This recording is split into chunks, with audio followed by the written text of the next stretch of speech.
Bonjour à tous et bienvenue à ce Tech Lab consacré à la construction de votre forteresse dans le cloud public et notamment les oubliettes. Nous appuierons sur les technos de type Zero Trust avec notamment la microsegmentation et les CNAP. Les Tech Labs sont les instances de démo officielles des assises. Ils sont opérés depuis maintenant 7 ans par Newload. Qui sommes-nous? Newload fait partie du groupe Squad avec quasiment 900 collaborateurs et ses trois entités, SCSI, spécialisé en audit, conseil et IoT, Newload, intégrateur MSSP et revendeur de licences, et Squad, expert en cybersécurité et DevSecOps. Avec toutes ces compétences, nous pouvons couvrir tous vos projets à 360. Un petit focus sur le groupe Newload. Nous partons de l'utilisateur, avec notamment son identité, sa capacité de travail avec son poste de travail ou son smartphone, toute la partie réseau, du pare-feu classique au SSE, et enfin là vraiment ce qui va permettre d'auditer vos environnements cloud avec notamment le CNAP et tout ce qui va tourner autour de la protection de la donnée avec notamment les outils de DLP. Et nous avons aussi les briques transverses de SIEM et SOAR qui vont pouvoir impacter ces différents piliers. Le cloud public, cela fait maintenant un peu plus de 20 ans que cela fonctionne et nous avons un certain nombre de retours d'expérience. Là à gauche, je vous ai mis le sondage fait par la Cloud Security Alliance. Donc c'est tous les ans, ils vont poser la question à un certain nombre de RSSI, d'experts cyber, quel est votre premier facteur de risque en environnement cloud? Et en 2024, la réponse était tout simplement les configurations à risque des ressources cloud. En deuxième, on retrouve l'IAM, donc Identity and Access Management, qui est toujours un problème depuis de nombreuses années, même on-premise. Et à noter, en huitième place, la gestion des vulnérabilités, donc la chasse au CVE classique, entre guillemets, quand même reportée assez loin. À droite, vous avez mis un certain nombre d'incidents cyber qui se sont déroulés récemment. Par exemple, en 2021, une entreprise de cybersécurité utilisait une base de données non chiffrée, non exposée sur Internet et sans authentification qui contenait des assets de leurs clients. Évidemment, ça a pu être utilisé par des attaquants. Donc, pour une entreprise de cyber, ça a été dévastateur en termes d'image de marque. En 2022, c'est une compagnie aérienne qui utilisait des S3, donc ce sont les espaces de stockage sur AWS pour stocker des listes d'équipage, d'avions, des listes de passagers, notamment quels avions ils avaient pris. Donc de ce fait, c'était des données qui étaient accessibles publiquement et très facilement. Et enfin, plus récent, en 2024, c'est une entreprise de gestion de stade en Australie qui utilisait également des S3 pour stocker les listes des joueurs, les listes des spectateurs, les listes des matchs auxquels ils assistaient. Donc sur des S3 qui étaient sécurisés, malheureusement la clé d'accès pouvait se retrouver simplement en regardant, en inspectant le code source de leur site web. Heureusement, le marché a une réponse, ça va être le CNAP pour Cloud Native Application Protection Platform. Ce sont des outils en SaaS, le terme a été coin par Gartner en 2021, et ils ont de plus en plus de fonctionnalités qui sont disponibles. Donc on ne va pas toutes les passer en revue, juste un petit mot sur le CSPM pour Cloud Security Posture Management. Donc ça va être le but de s'assurer de la conformité de vos ressources cloud, notamment de leur configuration. À noter qu'un CSPM de bonne facture, avec derrière les équipes pour prendre en place les remédiations, gérer les alertes, aurait pu empêcher les trois incidents de cybersécurité dont je vous parlais un peu plus tôt. Là, on va faire un petit focus sur le CWP, Cloud Workload Protection Platform, donc qui va être tout simplement la surveillance en temps réel des workloads, donc containers et serveurs, et le CDR, Cloud Detection and Response, tout simplement la découverte et la réponse aux incidents de cybersécurité sur le cloud. Je vous parlais de Zero Trust et donc souvent une technologie qu'on utilise déjà en on-premise depuis plus d'une dizaine d'années, c'est la microsegmentation.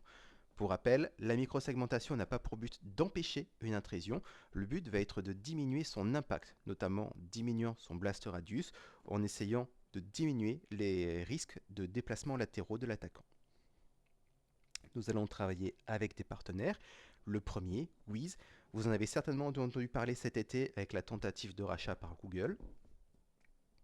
Nous, ce qui va nous intéresser, ça va être un pure player de la sécurité cloud. C'est une entreprise relativement récente avec un produit, donc Wiz, qui est là pour la sécurisation de vos environnements cloud. Ils sont marqués comme leaders dans la plupart des G2, Forrester ou Gartner. De la même manière, Illumio, également un pure player, mais eux sur la partie microsegmentation, et sont là depuis plus longtemps. Vous en avez certainement chez vous sur vos data centers on-premise. De la même manière, ils sont aussi leaders sur les différents classements que l'on peut trouver. Allez, la démo en elle-même. Mon scénario va être relativement simple. Je vais être le nouveau CloudOps pour l'application Compta. Le précédent est parti de manière précipitée, donc je vais me retrouver avec assez peu d'informations. Il y a de la même manière très peu de documentation. Mon seul point de départ, c'est qu'il y a une machine qui est présente sur AWS. Je sais que l'organisation dispose aussi de souscriptions Azure et que Wiz et Illumio surveillent justement ces différents environnements. Donc là, ma première tâche en tant qu'employé va être tout simplement de récupérer cette cartographie, d'essayer de découvrir mon application. Et pour ça, je vais aller dans la console Illumio. Notamment dans la partie map qui va me permettre en fait d'unifier, de centraliser les flow logs AWS et Azure. De cette manière, depuis une console, je vais pouvoir travailler les logs de ces deux fournisseurs de cloud pour s'apercevoir en fait que ma machine AWS, ici présente, discute avec deux machines sur Azure. Donc ça veut dire que ces deux machines, elles font partie de mon environnement. Donc là, j'ai la vue plus graphique qui est intéressante pour faire de la découverte, mais je vais retrouver aussi la vue avec les logs, entre guillemets, que n'importe quel ingénieur réseau a pu déjà voir dans la plupart des pare-feux. À la différence près que je vais avoir les IP, bien évidemment, mais surtout, je vais avoir le nom des ressources cloud qui sont associées derrière. Là, entre guillemets, pour moi, c'est pas uniquement des IP qui parlent, ça va être vraiment des ressources cloud que je vais pouvoir identifier facilement leur localisation, leur configuration. Avec bien évidemment, on retrouve classiquement le port et le protocole utilisé. Donc je vois qu'il y a des discussions entre ces machines, mais je vois aussi qu'il y a un certain nombre de trafic qui a été bloqué, et notamment du trafic qui vient d'Internet. Donc à noter que mes machines, donc elles sont sur des souscriptions uniquement dédiées à ce lab, elles n'ont jamais discuté sur Internet ou été publiées, mais quand même, il y a un certain nombre de robots qui viennent taper à la porte sur des protocoles bien connus pour voir s'il y a des ouvertures, ce qu'il est possible de faire. Donc déjà, cette vue aussi, elle va me permettre de récupérer cette information et de la fournir à mon équipe de CTI pour pouvoir servir entre guillemets de recherche si c'est juste les robots classiques ou si c'est les preuves, les prémices d'une attaque par un ATP qui voudrait faire quelque chose de beaucoup plus sophistiqué.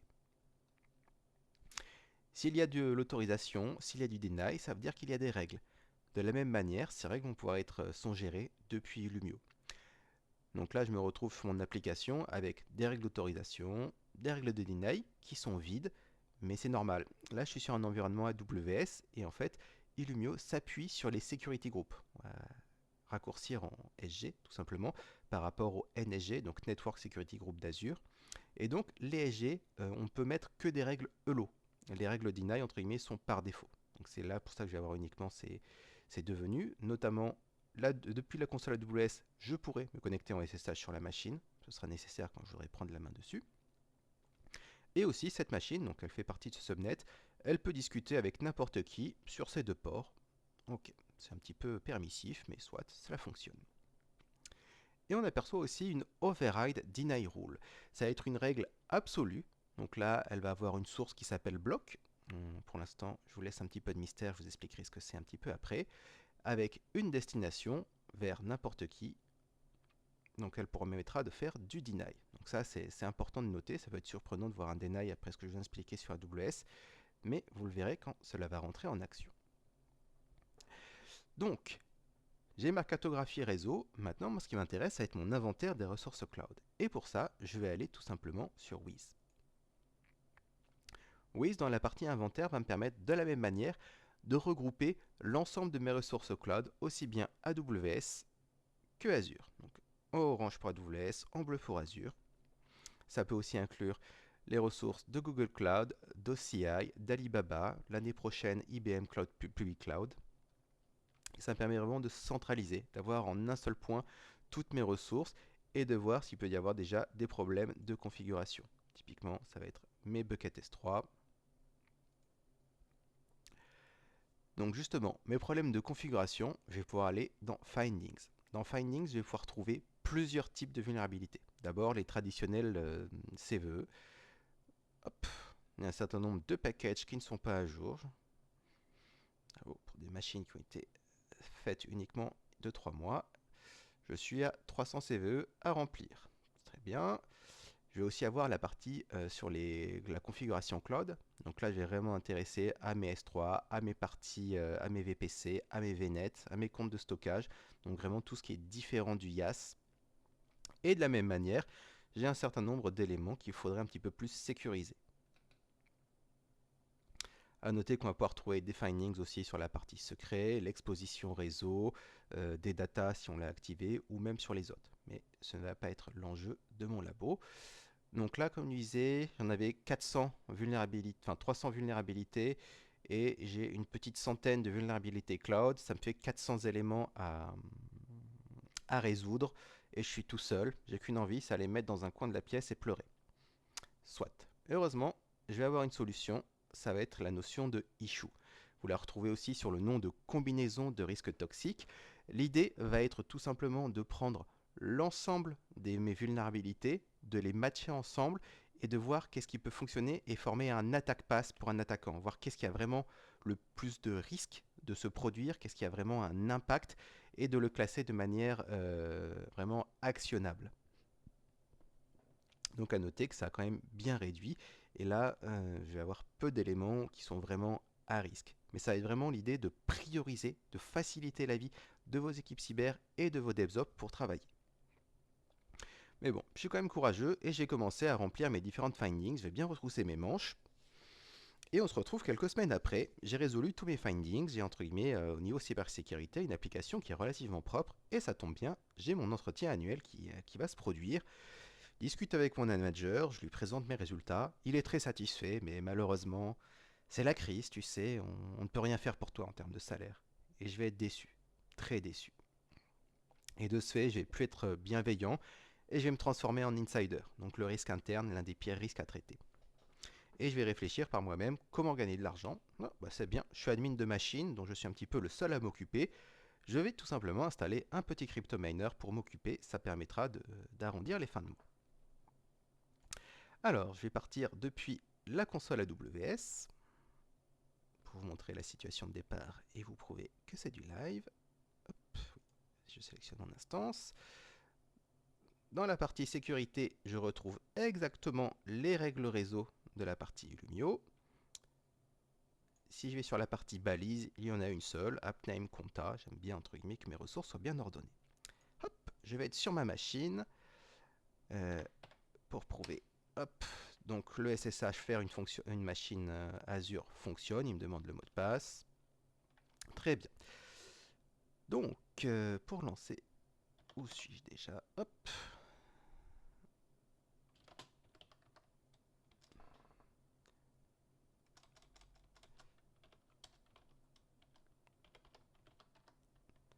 Je lance mon cryptomineur et je vais retourner sur la console Wiz. Donc notez, il est 16h16.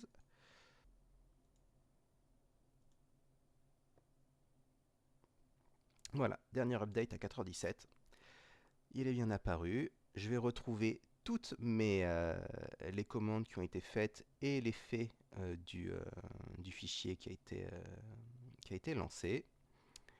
Et moi, ce qui va m'intéresser, c'est Run as an action, send an alert to Illumio, scénario, bouton rouge. Continue. Hop, Run action. A noter que tout cela pourrait être automatisé. Pour la détection d'une issue particulière, je pourrais y associer le lancement d'une intégration, le lancement d'une ligne de commande, d'une lambda ou d'une Azure Function. Et je retourne sur ma machine. Connect, soit. Et je réessaye de faire du SSH. Ça ne fonctionne plus. Qu'est-ce qui se serait passé? Tout simplement, si je rafraîchis mon instance AWS, hop, sélectionner, hop, j'ai une nouvelle étiquette qui est apparue, With to Illumio Vulnerability Block. Et si je retourne ici dans Illumio, c'est vraiment, ça correspond à ce bloc. Donc là, je vais avoir un filtrage de mes règles, enfin une application de mes règles qui va pouvoir se faire de manière conditionnelle en se basant sur les tags de mes ressources. Donc en appliquant ce petit tag bloc, ça va lui permettre tout simplement de retirer toutes ces règles. Et ce qui va être encore mieux, c'est que par exemple, pour remettre en place ces règles, je vais juste avoir besoin de supprimer mon étiquette. Par exemple, pour initialiser mon lab, c'est vraiment juste cette affiche. Je ne vais pas avoir besoin de relancer du Terraform, de sauvegarder les règles avant de les supprimer pour les refaire. Ça va être vraiment automatisé et industrialisé. Il faut vraiment imaginer, c'est les attaquants, malheureusement, c'est souvent à 5 heures du matin le dimanche, quand vous avez des équipes qui n'ont pas forcément toute l'expertise qui est présente, des équipes en taille réduite, et ils doivent se demander, ils doivent agir, et ils ne savent pas forcément comment faire. Donc là, vraiment, ce scénario bouton rouge va vous permettre de le faire de manière industrielle et standardisée, pour faciliter la vie de vos équipes cyber sur des horaires où ils ne vont pas avoir le DevOps pour expliquer « Ah, c'est bon, tu peux couper ce flux ou pas ». À noter que là, j'ai coupé uniquement les flux sortants, parce que je voulais conserver les flux entrants, mais pour vous montrer la vue sur la console. C'est voulu, mais on aurait pu, dans un environnement réel, j'aurais aussi rajouté une autre règle de override qui était tout simplement de bloquer tout le trafic entrant. Comme ça, cette machine, elle serait complètement isolée, avec ses process intacts, pour permettre, quand l'équipe forensique va pouvoir s'y connecter de façon sécurisée, de récupérer le contenu et pouvoir analyser la machine.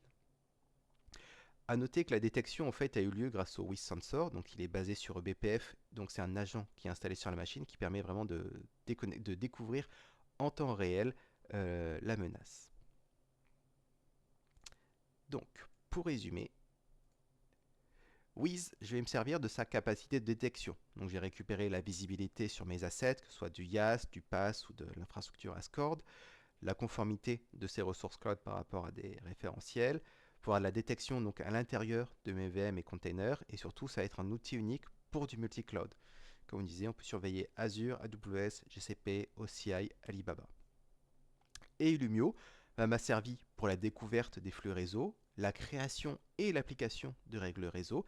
Et là, ça va être un outil unique pour le multi-cloud et le on-premise. C'est là, dans la même console, je vais pouvoir gérer mes flux cloud et ainsi que mes flux on-prem. Qu'est-ce que ça me donne? Tout simplement la capacité à réagir rapidement. Là, je vous ai même mis le pire cas. On va avoir un mean time to contain, donc le MTTC, qui va être inférieur à 5 minutes dans des très grands environnements. Mais il faut savoir que les ingénieurs d'Illumio travaillent pour améliorer, entre guillemets, pour fin novembre. La nouvelle version permettra d'avoir un MTTC qui sera inférieur, enfin qui sera de l'ordre de quelques secondes.